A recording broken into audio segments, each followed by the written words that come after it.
Y ya miércoles en esta semana, en este Gira Noticias, hemos llegado a la mitad de los días hábiles de la última semana completamente regular en su formato. No hay descansos, no hay feriados, por supuesto vendrán los sistemas de asueto seguramente para el próximo día domingo, aquellos que hacen jornada completa y trabajan durante esa jornada, la del séptimo día, seguramente vendrán algunos formatos especiales, pero por lo pronto, en lo que hace a la habitualidad, sabemos que estamos en la última hábil, la última con 5 días completos en este panorama del actual 2023.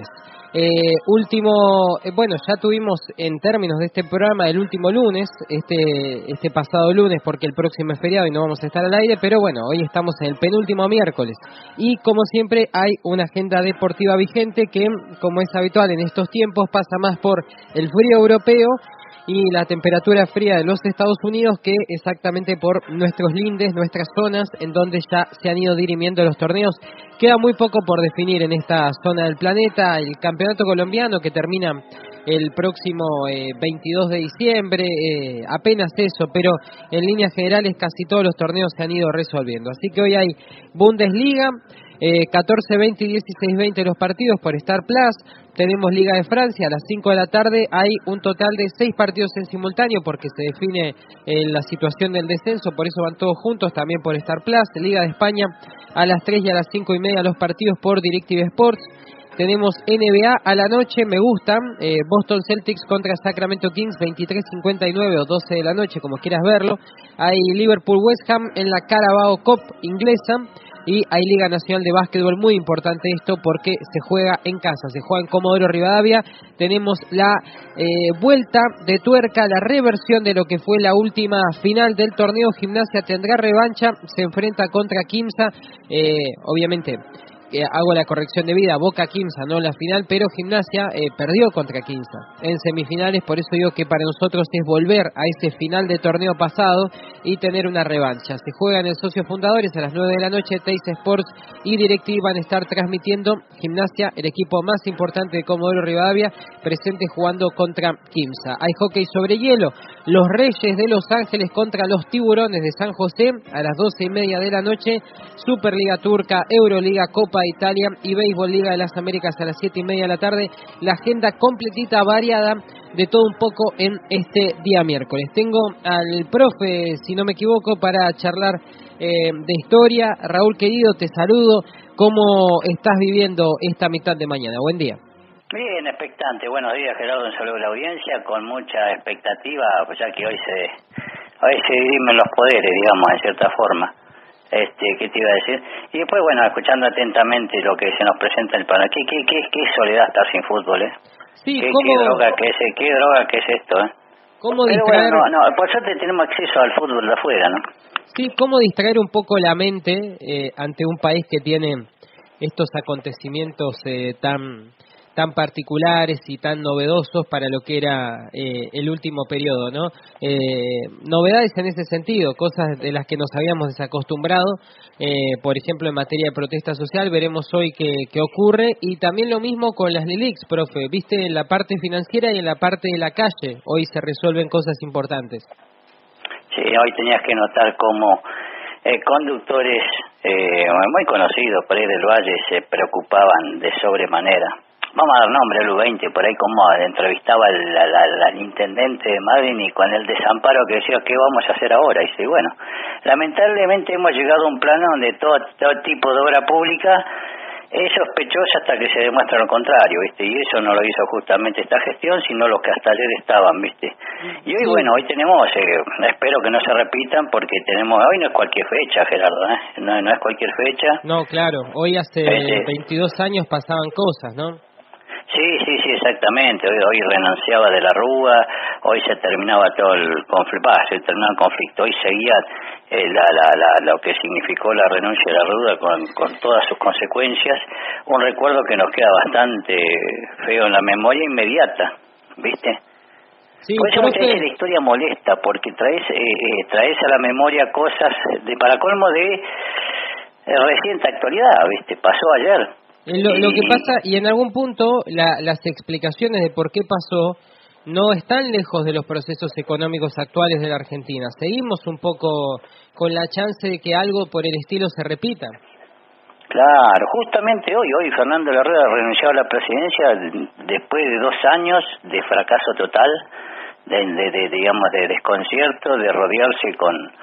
Y bueno, eso pasó hace 22 años y lamentablemente el panorama que se presenta es muy similar en muchos aspectos, ¿viste? Porque si uno va a analizar, porque hoy se conmemora lo que es la renuncia de la Rúa y la masacre de Plaza de Mayo, que lo que fue el 20 de diciembre de 2001, como en el Ministerio de Economía era designado el ex gerente de Finanzas Públicas del Banco Central durante la dictadura, que era Machinea, con todo el grupo de Macanudo que hablamos ayer y las consecuencias que nos trajo eso, ¿viste? Exactamente, profe. Y en ese sentido, yo te pregunto si te sabés el listado de presidentes que tuvimos en poco tiempo. Me lo tuve que aprender a fuerza de los alumnos. Sí, se fue de la Rúa, vino Puerta, que era el Pope de Misiones. Después vino Rodríguez A, donde por primera vez experimenté lo que habrán experimentado los argentinos, no lo que estábamos en el frente, sino que estaban en la retaguardia, con el tema de Malvinas. Recuerdo muy bien cuando dijo no se paga la deuda externa y el festejo, y por dentro pensé esto lo vamos a pagar pero carísimo. Hoy en día si haces eso todavía falta, ¿no? Pero si Gerardo, hoy justamente la fecha como hoy, por ejemplo, se invadía Panamá, ¿viste? No, pero digo, yo no siento que hoy el problema sea tan el fondo como en esa época, pero vamos camino a eso, y la verdad si la gente la pasa muy mal y cancelás el pago de la deuda, vamos a festejar. De hecho nos fue bien, profe, nos fue bien cancelando la deuda.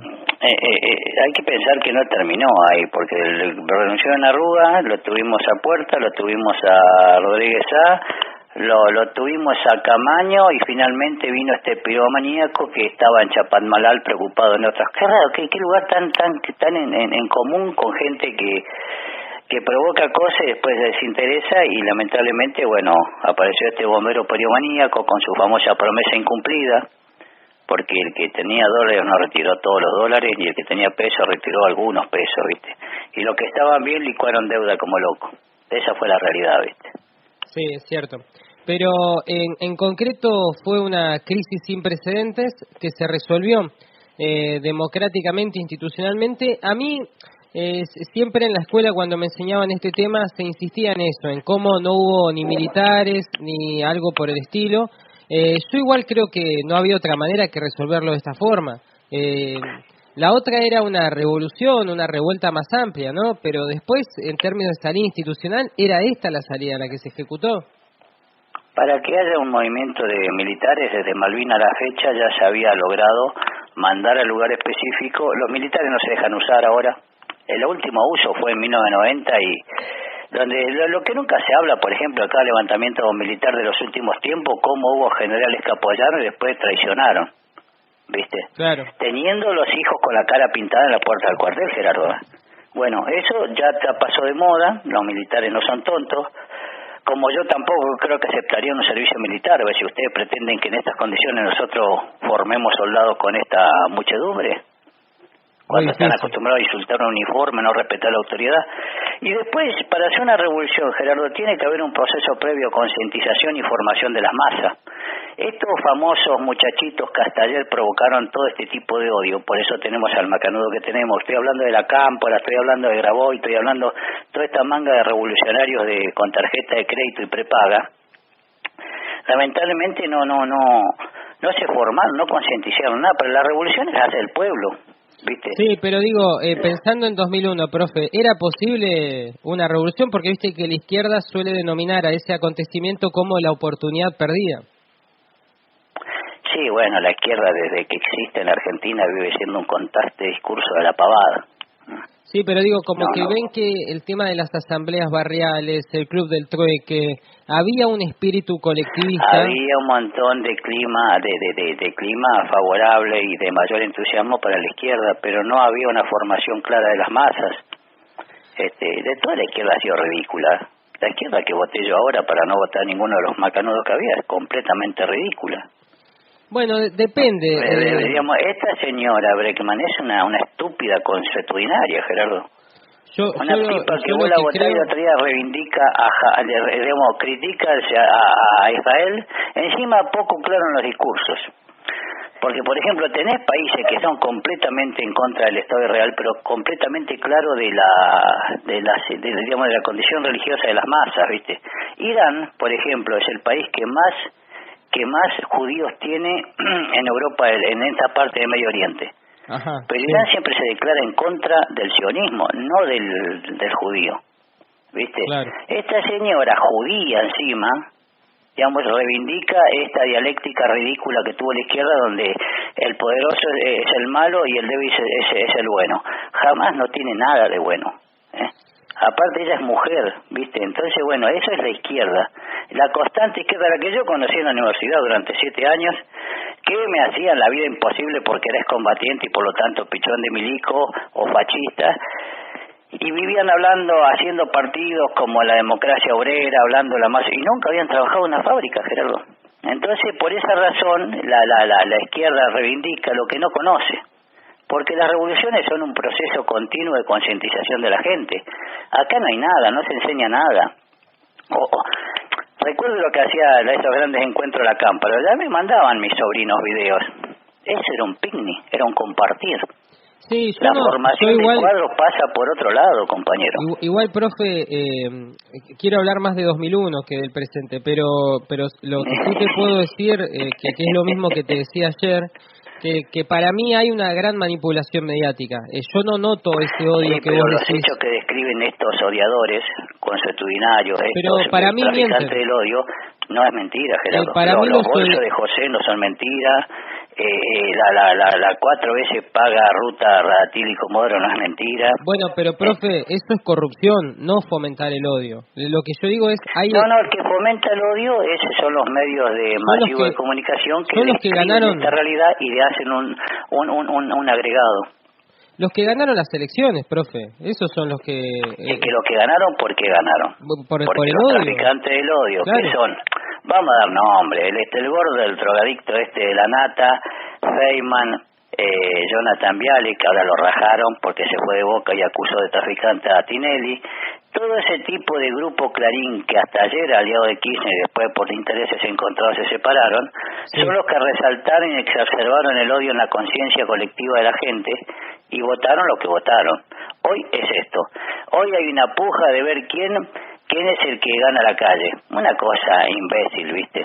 Y para mí hay un intento de transferir ingresos, ¿no? Que pasen de las clases populares, lo poco que se tiene, que esos ingresos pasen a los exportadores, los grandes de este país en términos económicos y bueno, y que ellos puedan imponer su sistema. Yo estoy viendo eso en la timba financiera que reinstaló ahora Caputo con el carry trade.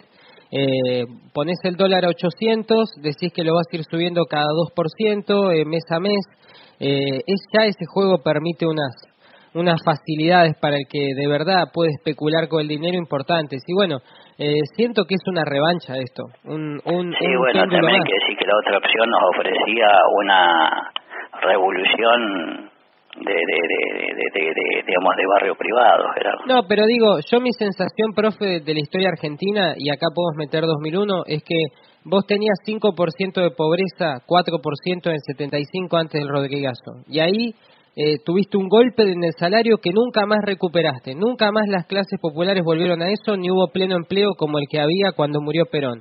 Y después de eso, ponele, no sé, por decirte en números, estabas en 95, 5 de pobres, 25 incluidos, pasaste a 85, en la hiper pasaste a 70, después pasaste a 55 y cada vez vas más abajo en la línea de pobreza y vienen gobiernos que más o menos te corrigen y otros que te tiran recontra para abajo, como pasó con Macri, como va a pasar ahora. Bueno, pero esos temas, Gerardo, a la gente le aburre, te digo la verdad. Pero, profe, es que para mí es lo que más hay que estudiar, porque yo no veo ninguna novedad en este actual gobierno. Es una repetición. No, por supuesto, yo estoy convencido que este es Macri 2 y lamentablemente voy a tener que soportarme al imbécil de Kicillof como un Che Guevara dentro de 4 años y a la señora exultante, insoportable.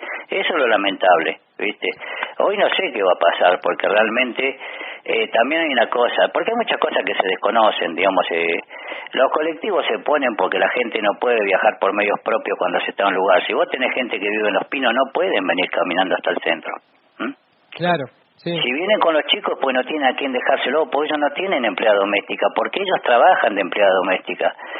Tercero, le tenés que dar choripán, porque le tenés que dar algo de comer para que estén de las 10 de la mañana. Lo que pasa es que sí es cierto que hay tipos intermediarios que se han beneficiado. El mismo que maneja la barra brava es el mismo que te maneja esta gente. Bueno, creo que esa fiesta popular disfrazada de revolución tendría que terminarse una vez por todas también. Pero yo igual siento que lo doy, profe, es protestar en serio. Sobran los motivos para la protesta. Sobran la los gente, motivos. vos agarrás cualquiera a la calle, Gerardo, y no lo tiene perfectamente claro. Lo único que tiene claro es que va al supermercado y ve los aumentos. Los que hasta ayer aplaudían a este payaso, hoy están quejándose de lo que encuentran frente a la realidad. Para mí, digamos, en Buenos Aires, para mí está muy claro, profe, ¿eh? Yo digo, hablas con cualquiera que va a marchar hoy y te va a explicar muy claro por qué está marchando. Yo no, y mucha gente va convencida, ¿no? Mucha gente va por motus propio, no va obligada. Pero también hay mucha gente también está cansada, Gerardo, que le corten la calle, ¿viste? Y hubieran votado hay laburantes que no quieren trabajar en el microcentro, el que tiene que repartir un encargue de una bicicleta no puede pasar. Y después otra cosa, te tienen que cortar con esta especie de intifada ridícula que hacen algunos. Y aparte, no nos olvidemos que también mucha mano de obra se ocupa en estos movimientos. Claro. Yo en mi sindicato se movilizó muchas veces a Buenos Aires, jamás fuimos nosotros. Nos salía más barato pagarle una hinchada que ir nosotros. El problema es que esos no eran obreros, ¿viste? Bueno, profe, estás enojado para todos lados, veo. Sí, estoy indignado porque veo un constante espectáculo de abogadas de un lado y del otro. Escucho Nacional y escucho el 20 y veo cuáles son los temas de interés. En los dos lados tenemos el mismo tipo de egoísmo, Gerardo. Acá no poco importa si uno hace un análisis comparativo, el contexto de lo que pasaba hace 22 años. Sigue estando los grandes grupos económicos, los bancos privados nacionales y extranjeros, los particulares, los que eran dueños de cuantiosa fortuna que comenzaron a fugar miles de millones de dólares a cuenta en el exterior, en el sistema bancario que se aceleró con la pérdida de liquidez. Hoy veo algo muy parecido con eso, ¿viste? Claro. Va a ser la misma clase media que hoy está contenta porque se acabaron los piquetes, la que después va a estar golpeando los bancos como pasó hace 22 años, ¿viste? Sí. Acordate lo que pasó, la excusa de frenar semejante escandalosa fuga de capitales ya se había completado tiempo atrás, ya en noviembre se había completado. Y el gobierno intervino, Cavallo intervino, los bancos congelando todas las cuentas, las cajas de ahorro, los depósitos, plazos fijos. Yo calculo que ahora irían hasta por las cajas de seguridad, ¿viste? Y ahí vino la misma clase media la que echó a de la Rúa. Sí, pero y después vinieron los militantes, compañero. Yo lo que creo es que esa clase media está dejando de existir. Como... sí, pero no, ellos no lo saben, no les interesa saber eso, no quieren escuchar esa realidad. Es como cuando se habla de historia, hay muchos políticos que no quieren que hablemos de historia, porque te describen la realidad de una manera que te deja al desnudo frente a tus pares, ¿viste? Así que bueno, eso es lo que hacía que hoy a la tarde se fuera en el helicóptero. Allá en las primeras horas de hoy a la mañana anunciaba la renuncia del ministro de Cavallo, pero la gente no estaba conforme con eso, pues estaba concentrada en Plaza de Mayo y en las principales plazas del país también, y exigió la renuncia del presidente de la Rúa. Un clima de tensión fue creciendo y la Rúa ordenó despejar Plaza de Mayo y la Policía Federal mandó al comisario Rubén Santos, que recurrió a los medios represivos disponibles, incluyendo esto de echarle la caballería a las madres de Plaza de Mayo, ¿viste? Sí, es cierto. Ahora, yo lo que pienso, profe, si ahora, en este juego que estamos haciendo de pasado y presente, si les pagás mal a los policías y ellos también pasan hambre y la pasan mal, va a llegar un punto que no te van a reprimir. No es nuestro caso, Gerardo. No es el caso de ese criterio también me preguntaría. La Revolución Rusa se hizo por eso, porque cuando pidieron que abriera fuego como en 1905, en el 17 las tropas no lo hicieron. Porque dijeron, no, yo paso el mismo hambre y vengo del frente. Acá no pasa eso. En Venezuela y en Cuba no pasa eso, Gerardo. Venezuela no pasa eso porque los militares son los que mejor pago están y los policías los que mejor pago están, ¿viste? Bueno, veremos acá qué hacen, ¿no? Con eso. Lo que pasa es lo que hay que pensar en el trabajador de la seguridad que hace 20 años que le viene insultando, escupiendo y provocando. que hace 20 años profe, que se le planta un piquete de mucho abastonados enfrente y los desafía a pelear. No, pero profe, ha cambiado mucho. Yo entiendo que vos eso lo ves en el militante, en las digamos, No, yo simplemente describo la realidad. Pero yo estoy seguro. Simplemente describo lo que he visto tipos que en el nombre de la seguridad abastonarse frente a la policía. Sí, pero profe, y yo pregunto si tienen capacidad y los huevos para enfrentarlo, porque después pasa eso, cobran los pero giles. vos estás hablando de la militancia y de la protesta social. Yo estoy hablando de lo que se ve en la calle, Gerardo. Acordate cuando vas por la calle, quiénes te paran, cómo te tratan. Pero si vos vas, lo que te digo, si vos vas a barrios populares y preguntás qué opinan hoy en día del ejército, de la prefectura, de la policía aeronáutica, no, de el los ejército militares, lo quieren porque es el que le trae, claro, el que les agota las calles. Es lo que pasó acá cuando se vino el 17. Se reivindicó el ejército de una manera que hasta el día de hoy los quieren. El ejército es el que le lleva el plato de guisa, pero al policía es el que con el que tienen permanentemente una provocación abierta. Sí, yo noto eso, que hay una mirada más positiva hacia el ejército. Aparte, la Guardia de Infantería no son la policía suiza, Gerardo. La montada no es la policía suiza. Siempre van a existir tipos dispuestos a actuar en función de cualquier excusa. Sí, es la que siempre aparece para reprimir.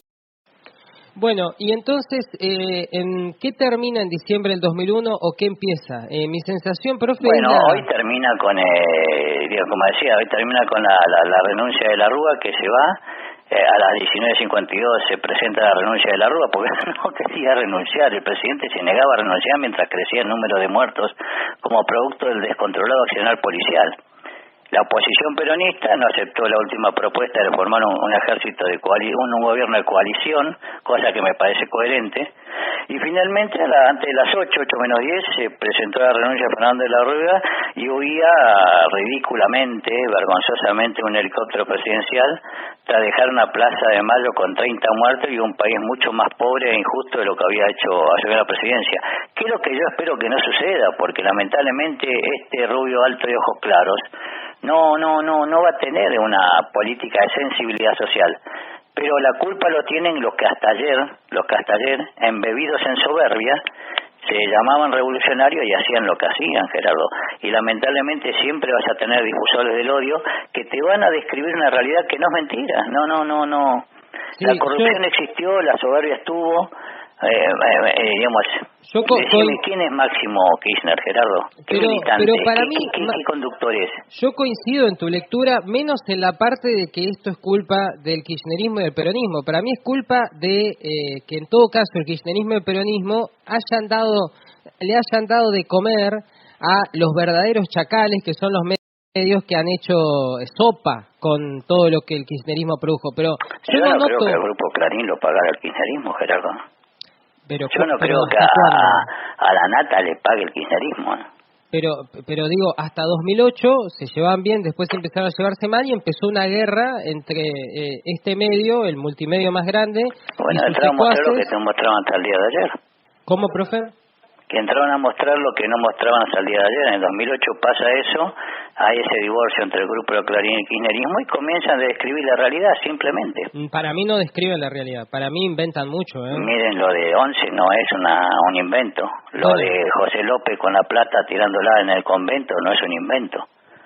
Lo de Máximo Kirchner manejándose con la chequera no es un invento, es una simple descripción de la realidad, incrementada, fomentada y atizando la sociedad de una manera que llega a lo indecible.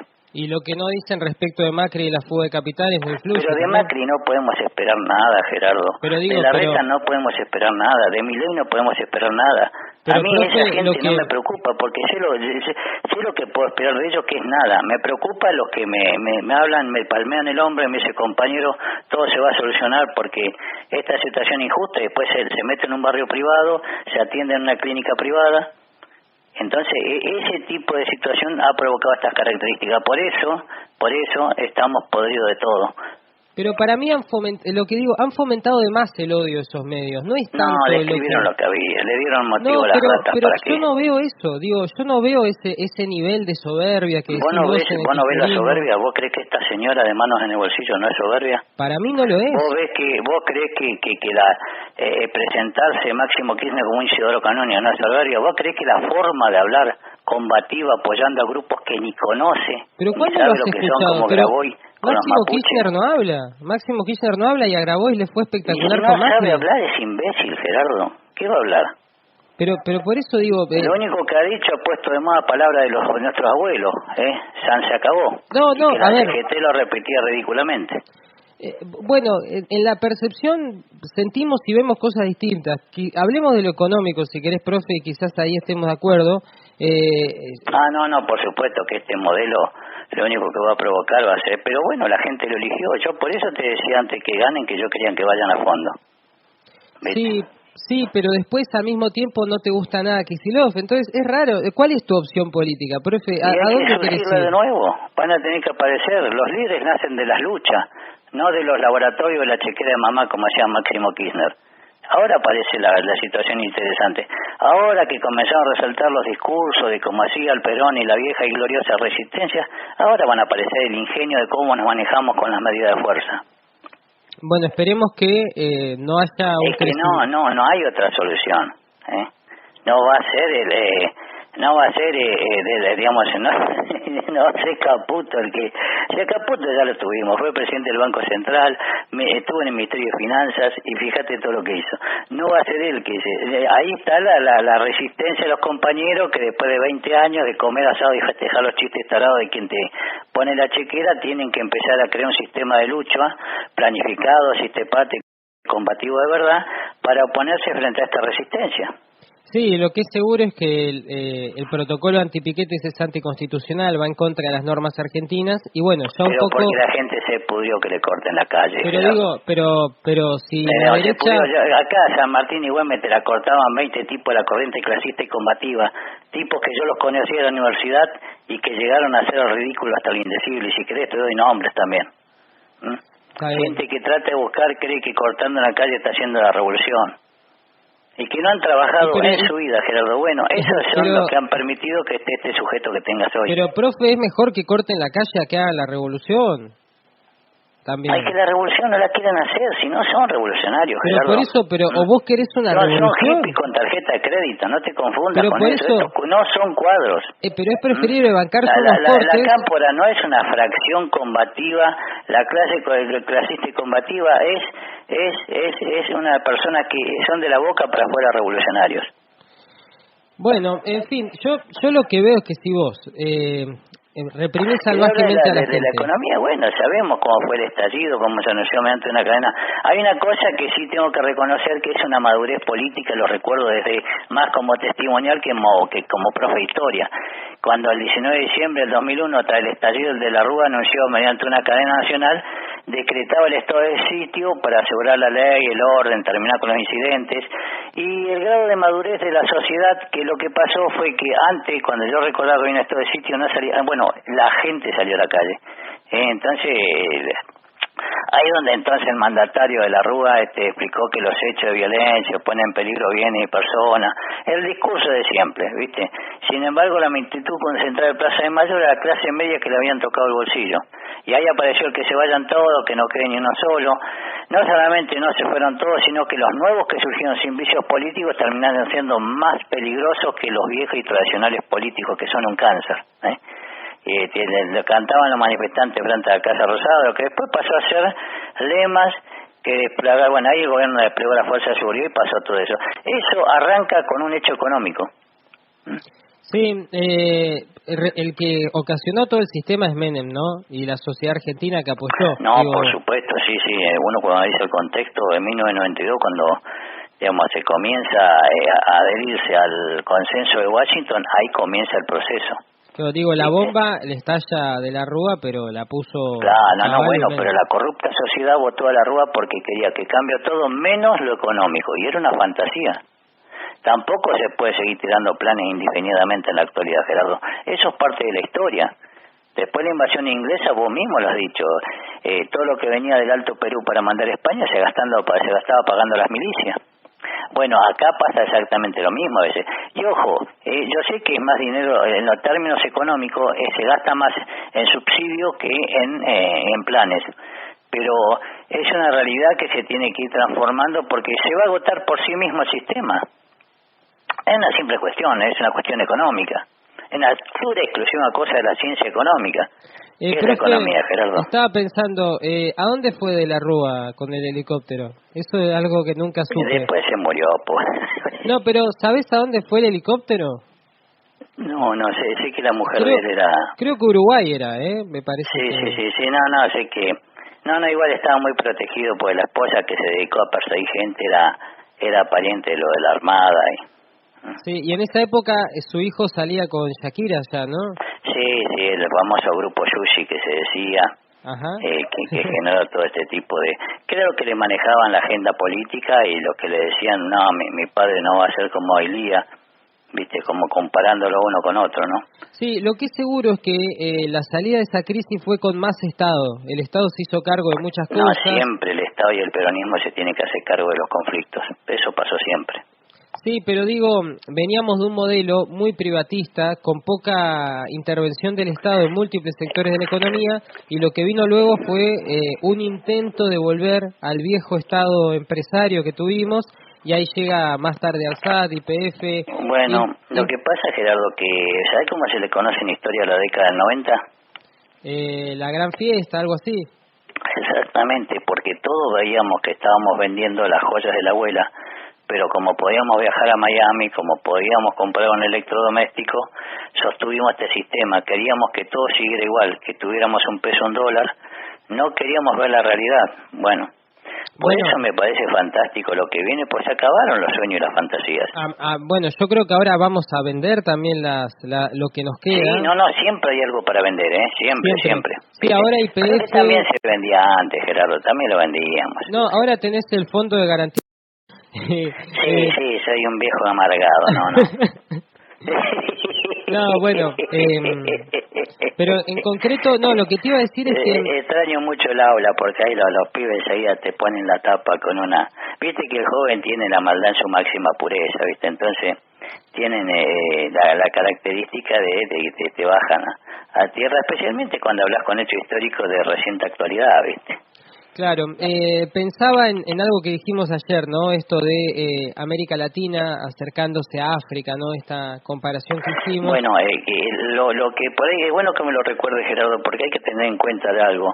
Así como cuando decían que vamos camino a Venezuela, lamentablemente, afortunadamente nosotros no llegamos a un nivel como el que te describe Kapuscinski con respecto a África, porque hay que entender, vos a Etiopía vas, juntás comida y la llevas y de repente el que te recibe tiene un Kalashnikov de $1.500. Claro, y vos te preguntás cómo hay plata para comprar fusiles y no hay plata para que coman los pibes. Y después pasa lo que pasa en Tucumán, lo que pasa en el norte, cuando vos llevas donaciones y te las guardan para que las usen el día que hay elecciones. Ese tipo de cosas que no lo hizo Milei, Gerardo, eso no lo practica la derecha fuerte y poderosa. Bueno, no, profe, Milei regaló... Ahí está el revolucionario del carajo que hace eso. No, pero Milei regaló un montón de juguetes en los barrios populares, en La Matanza. Pero la gente no es tonta. En la época, yo te cuento una anécdota. Yo tenía amigos en Villa Soldati y cuando María Julia Alzogaray iba todos los días a regalar cosas. Sí. Las viejas la aceptaban, decía, pero Evita esto lo hacía todos los días.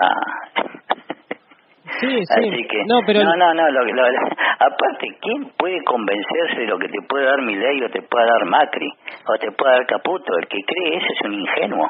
¿Viste? Yo, en la comparación que hacíamos con África nos referíamos fundamentalmente a cuántas exportaciones genera América Latina en comparación con los otros subcontinentes, o sea, está bajando mucho su cantidad de exportaciones y la calidad de las mismas son cada vez más primarizadas. Después el crecimiento de la desigualdad, otro factor en donde se ve el crecimiento de una desigualdad estructural, ¿no? No solamente pobreza de ingresos, que es lo que tiene mucho Argentina, sino una pobreza de tipo estructural a la que para mí vamos camino en este país. Sí, porque pero ojo, lo que hay que entender está, analógicamente hablando, esta comparación analógica, la diferencia es que hay que hacer que muchas cosas, digamos, estructuralmente no somos una sociedad tribal.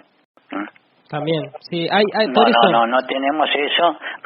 Y después hay que decir una cosa, África se divide en muchos lugares, como América Latina.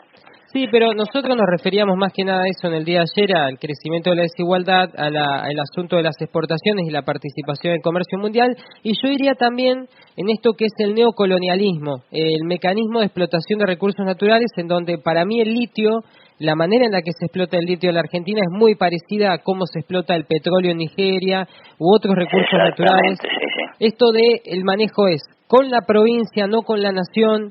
La producción es enteramente privada, se le cobran muy pocas regalías, o sea que no le queda casi nada al país, y termina siendo solamente un lugar de extracción y punto, donde no se dejan ingresos, no hay un derrame como pudo haber tenido, no sé, Comodoro en el boom petrolero de los 2000 o el de los 50. Para mí esos son modelos, ¿no? También la megaminería otro tanto, que es muy distinto a lo que fue YPF en el siglo XX. Exactamente, que es lo que no conocieron ellos en determinado momento, ¿viste? Claro, entonces, en resumen sería eso, desigualdad, cuestión de participación en comercio mundial y esto que es la primarización de la economía y los capitales internacionales sin derrames o beneficios para el Estado y la sociedad. Eso es lo que se ve.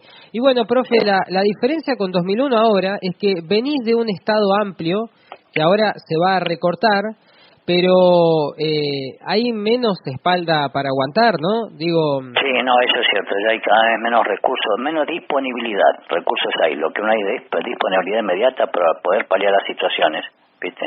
Yo siento lo más remoto sería que a Milei le empiece a ir muy bien dentro de un año o dos. Yo no tengo mucha esperanza en eso, salvo que cambie el rumbo económico.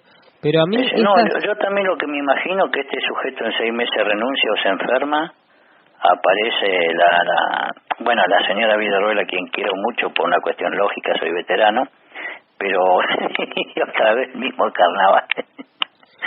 Pero para mí es algo más estilo Castillo en Perú, no. Sí. O sea, el Congreso gobernando. Y bueno, veremos si en algún momento este país se decide y va hacia un sistema parlamentario. Porque para mí el presidencialismo, por lo menos a mí, me tiene agotado y siento que no... La elección que hacemos es producto de la falta de madurez que tenemos los argentinos de buscar siempre un papá que nos diga cómo hacer las cosas. Siempre la famosa dicha, acá hace falta una mano dura que ponga las cosas en orden. Así no funciona en la sociedad. Y la culpa la tenemos los historiadores porque construimos una historia paternalista, ¿viste? Construimos una historia paternalista. Profe, te propongo una tanda y seguimos charlando. Estamos aquí en Historia de Alpargatas, cerrando la semana. Así que hacemos una pausa y seguimos con más. 1 minuto transcurrido en la hora 12. Ya volvemos. El Gira Noticias. Sin dudas el punto donde habita la información. Continuamos en Gira Noticias, seguimos un poco más charlando con el profe, recién hablamos de 2001 y tratamos de hacer una comparación con el presente, diferenciando los tipos de crisis, más menos Estado en cada caso, pero en definitiva, cuando la cosa se complica para el bolsillo de los trabajadores a niveles graves y cuando tenés un rumbo político que no ofrece ningún horizonte y además agotamiento por años malos, bueno, termina pasando lo que pasó y lo que puede llegar a pasar. Profe, quería ahora charlar de lo de Domingo Herrero, el último bloque que escuchamos en el día de hoy sobre Belgrano. Te quería preguntar por la figura de Mariano Moreno, que menciona, dice que hicieron muchas leyes juntos, muchos proyectos de ley juntos. ¿Era así la amistad entre los dos, entre Moreno y Belgrano? Sí, era un grupo que manejaban. Yo creo que Domingo Herrero es algo que resalta y me parece un valor pero absoluto, es que justamente Belgrano tiene lo que tanto le falta a los políticos argentinos, es capacidad y honestidad en sus gestiones, ¿viste? No se enriquecía. Y con Moreno formaban parte de un grupo, el grupo que se habla, saberista modernista, duró muy poco tiempo, porque la primera junta desapareció rápidamente. Ya en 1811, derrotado y detenido por lo que había pasado en Paraguarí, se habían cambiado completamente las cosas, ¿viste? Y cuando hablo de eso estoy hablando, ¿sabes de qué, Gerardo? ¿De qué? La expedición que hizo Belgrano digamos, la gestión que tuvo que hacer en Paraguay, que terminó siendo una expedición militar que terminó con la batalla de Tacuarí. Ahí comenzó a tener claro, pero él, Castelli, Dorrego, Monteagudo, que se lo olvida y se lo odia en Perú porque Monteagudo trató de llevar al plano de la práctica unas políticas que la sociedad monárquica de Perú no las aceptaba, pero sí, eran un grupo que actuaban en conjunto y compartían un montón de criterios. Había sujetos de más acción y menos acción. El primo de Belgrano, mayor ídolo que tenía el virreinato del Río de la Plata.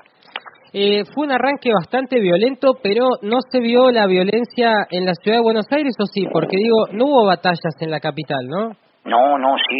Nosotros nos quejamos de estas movilizaciones, Gerardo. En esta época, el 1025 de mayo de 1810, en adelante, era una constante movilización de grupos armados. Uno tras otro. Claro, Belgrano no estuvo en el 22 de mayo porque él es el que iba a manejar las operaciones, y la escarapela, que en realidad era otro tipo de cintillo, no el que conocemos hoy el día, era para que donde se armara la rosca sabíamos quién cobraba y quién no cobraba, ¿viste? Pero eran permanentes manifestaciones violentas y movilizaciones masivas. Y teníamos nuestros propios punteros también. Juan José Paso fue un cáncer para el gobierno del Río de la Plata, del cual ni siquiera Belgrano se lo pudo sacar de encima, porque participó en todas las gestiones hasta que se cansó, ¿viste? Hasta que la vida no se lo permitió.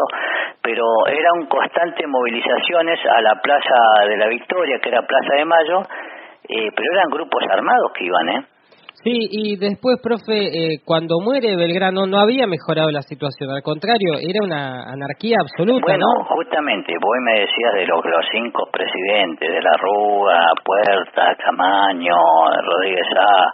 y como es Duhalde. Cuando murió Belgrano habían 3 presidentes, en el mismo momento. No uno después del otro, sino en el mismo momento tenían esas 13, esos 3 mismos, habían 3 gobernadores en Buenos Aires. Claro. Que por eso murió. Inclusive los títulos que le dieron no eran muy agraciados, que digamos, pero no fue noticia, ni siquiera fue noticia. Cuando murió en 1820 murió en el mayor de los olvidos, injustamente, pero pertenecía a un grupo que de a poco se fue depurando. Castelli le agarró un cáncer de lengua y murió al poco tiempo. Mariano Moreno fue envenenado prácticamente en viajes. El que siguió fue Manuel Moreno, que trabajó hasta en la época de Rosas como representante de Buenos Aires en Gran Bretaña. Belgrano murió en 1820. Monteagudo terminó yendo que era uno de los ideólogos más importantes que tenía el Río de la Plata, porque era un pensador genial y poco difundido. Terminó en Perú sus días, y Dorrego, que era uno de los sujetos más representativos del federalismo, terminó lamentablemente fusilado por Lavalle. O sea, como pasa con la historia de Chile, bueno, no tanto, porque Chile pobre, todos sus héroes murieron fuera del país y por manos ninguno por manos del enemigo. En el caso nuestro es un poco distinto, pero pertenecían a un grupo de pensamientos y de ideas bastante avanzadas, y con un sentido muy práctico de las cosas. Belgrano tenía un conocimiento acabado. Esta discusión que tuvimos yo y vos, no lo logramos tener. Belgrano no la tenía porque conocía desde adentro del riñón mismo del sistema económico del virreinato cuáles eran los inconvenientes, porque durante 15 años fue secretario perpetuo del Consulado de Comercio en Buenos Aires. Entonces sabía dónde iban los sobres, a dónde venían, y en esa sed de cambiar y mejorar es que pasó del carlotismo a buscar una monarquía constitucional con una representación simbólica de un inca, que en ese momento era un problema porque el hermano de Tupac Amaru estaba preso en otro lugar.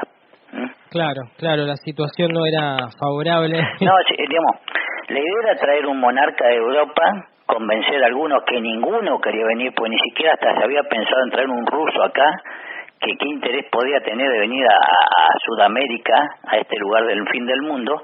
Entonces por eso parecía viable, pero ni siquiera eso era viable para el pobre Belgrano, porque el hermano del último inca no estaba acá en la región.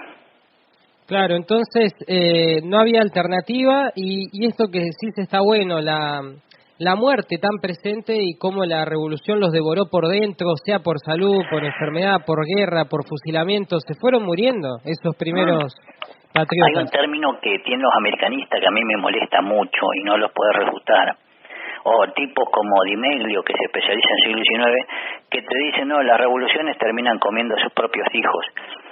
Y lamentablemente es cierto, porque uno describe los hechos y pasa este tipo de cosas. Bueno, Lenin y Trotsky, ¿no? Por citar un par. Claro, sí, Lenin, Trotsky y Stalin, que eran 3 sujetos de la tarea furiosa. Bueno, pero hay que ser honesto con Lenin. Lenin vino cuando ya estaba la revolución y lo trajeron los alemanes para que haga el armisticio con la Primera Guerra Mundial. Eso hay que decirlo, Gerardo. Y la revolución que hizo Lenin no fue contra el zar, sino fue contra los propios revolucionarios.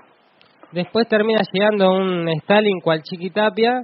Exactamente, yo creo que es más representativo que lo que acaba de decir no puede existir. Stalin que ni siquiera, y más, y digamos dicho sea de paso, ninguno de los 3 era ruso. Es Lenin el que tenía un poquito más de ruso de la revolución. Bueno, en el caso de nuestra inexistente república, pues no existía, bueno, Belgrano era un hijo de Thanos que se lucía por su formación. Lo que tenía era una formación académica extraordinaria. Era un tipo que sabía varios idiomas, que conocía economía, que adhería a un pensamiento económico muy interesante, pero que nadie lo entendía en ese momento. Claro. No quiero hacer ninguna comparación, no creo. Sí, no sea de paso, y esto no tendría que decirlo para no alimentar falsas fantasías, falsas ideas. Él tenía una idea de una escuela austríaca. Profe, vos crees, lo último que te pregunto y volviendo al presente, ¿podrá repetirse alguna vez algo así, como lo que pasó en la Revolución de Mayo, que las provincias se separen de Buenos Aires, ¿no? Lo más probable. ¿Te imaginás que en algún momento se repita un proceso así? ¿Lo ves muy lejos? ¿Lo ves cercano? No de esa manera, porque no hay una élite local que tenga la representatividad de la gente. Porque esto pasó... No hay una élite local que tenga representatividad de la gente y no hay una élite local que tenga el monopolio de la fuerza para poder imponerse. ¿Entonces fue una revolución de la élite criolla más que del pueblo? ¿O después se convocó al pueblo? Fue una reacción de la clase, de la élite local que no quería perder su privilegio. No fue una revolución. No fue una revolución. No, fue una reacción, digamos, lo que Belgrano, digamos, Castelli, todos los grupos más extremos, hasta el mismo Saavedra, no se sentían revolucionarios, ¿no? Es más, si hay algo que no se querían parecer, justamente era evitar cualquier cosa que se acercara, por ejemplo, a la Revolución Francesa. Y ni se te ocurriera decirle jacobino a alguno porque te mataba, ¿viste? Porque era un dictador. Se sentían, así como hoy en día hay muchos que quieren volver. Este gobierno, Gerardo, y fíjate, invocó un discurso de Roca, como decir, volvamos a esa vieja época gloriosa para la clase acomodada, para la clase dominante, porque los que estábamos abajo no veíamos un mango ni comíamos todos los días, y no por eso había menos corrupción. Los hermanos de Roca fueron los más ladrones que existieron en la historia argentina. Es más, en esa época las fuentes históricas cuando hablan de que fulano se atalibó una cosa, es porque hablaban de Ataliba Roca, que era el mayor corrupto que hizo la provincia de Misiones. No existía todavía la separación provincial, Gerardo. No existía el tratado de límites. Bueno, profe, te agradezco esta charla, este panorama un tanto desolador. Esto ya no es en Alpargate, ya es pie descalzo directamente. Sí, a pie descalzo. Y si filosofía con mate, yo le diría que cambie la yerba, compañero. Sí, el mate está lavado. Bueno, te deseo un muy buen fin de semana y un feliz aniversario, porque sé que estás cumpliendo unos cuantos años de casados, así que... Y me lo tenías que recordar, desgraciado. No, está bien, sí. Yo como muchos jóvenes digo que no, adhiriendo a esta institución del matrimonio, no me casé convencido, Gerardo, pero no me imagino la vida sin ella hoy en día.